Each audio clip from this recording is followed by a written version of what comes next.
Hello, class. Today we're going to talk about motivation, chapter 10.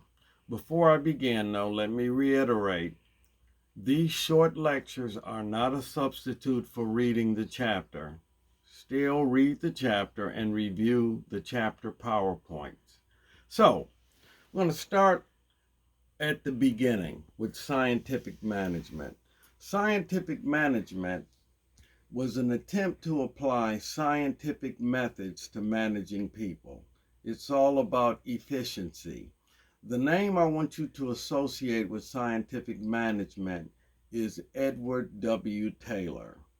He did the motion studies to try to figure out the one best way to do a job. They looked at people as part of a big machine. Again, it was all about efficiency. Another word I want you to be familiar with is soldiering. Soldiering is when workers deliberately slow down to stretch the work out. Part of what Taylor was trying to do was to eliminate soldiering. Now, after scientific management, the next major theory I want you to be familiar with is the Hawthorne Studies. I also recommend you go to YouTube and put in the Hawthorne Studies.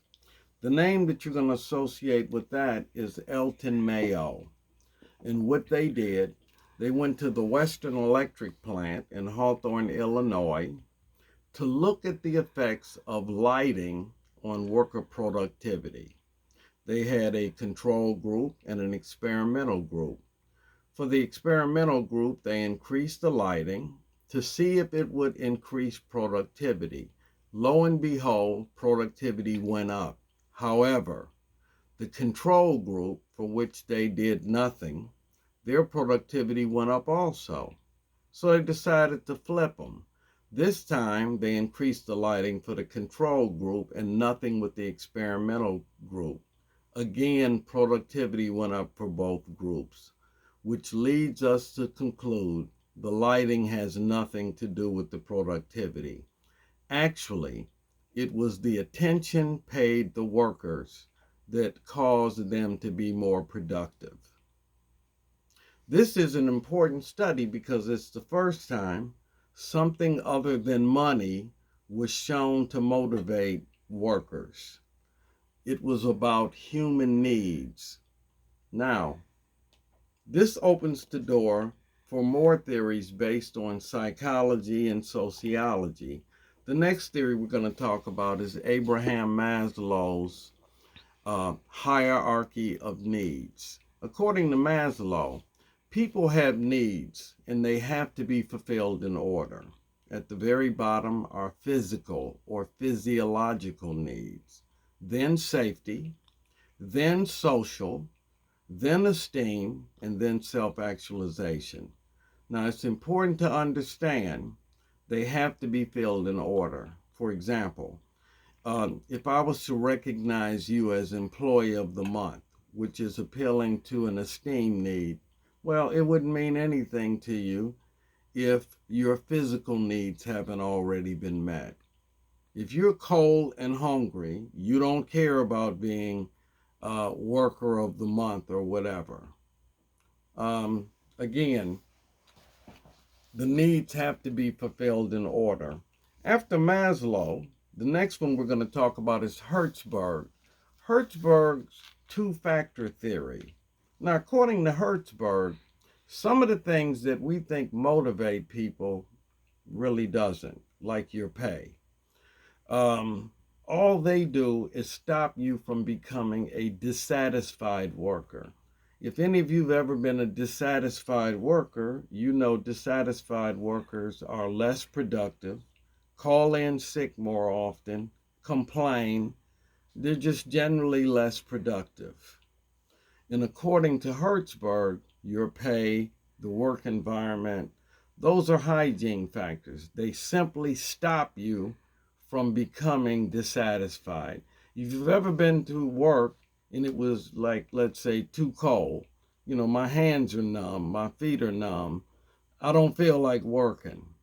Your paycheck, which we usually think motivates people, well, probably at the beginning it did, But after that, we get used to it. It doesn't motivate you. However, if your paycheck is late or they tell you not to cash your check, it can cause you to become a dissatisfied worker. Okay, that's enough about Hertzberg. The next theory we're going to talk about is Mcgregor's Theory X and Theory Y. According to Mcgregor, managers have one of two perspectives. Theory X managers believe workers dislike work, are lazy, and will only work if you watch them. Theory Y managers assume workers like to work and want more responsibility.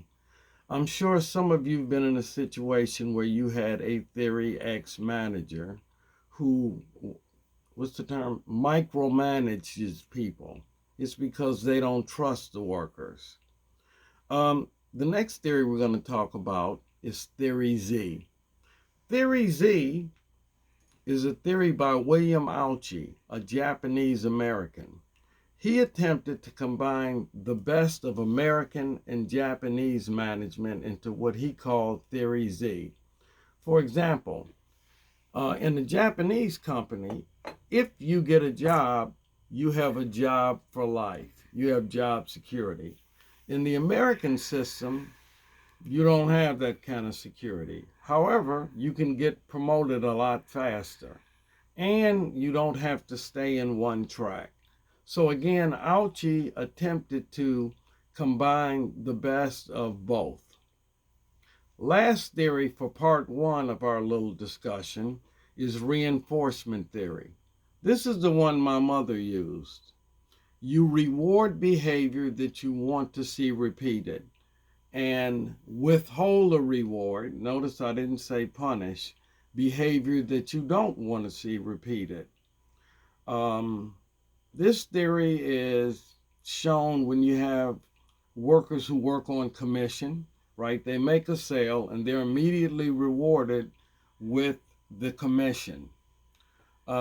Or back in my case, if you get an A on the report card, you get $10. That's an attempt to reward that behavior so that it will be repeated. Again, you're going to look all these theories up in the book and add more detail. That's the end of our first part of the discussion on motivation. Yeah, let's cut it there.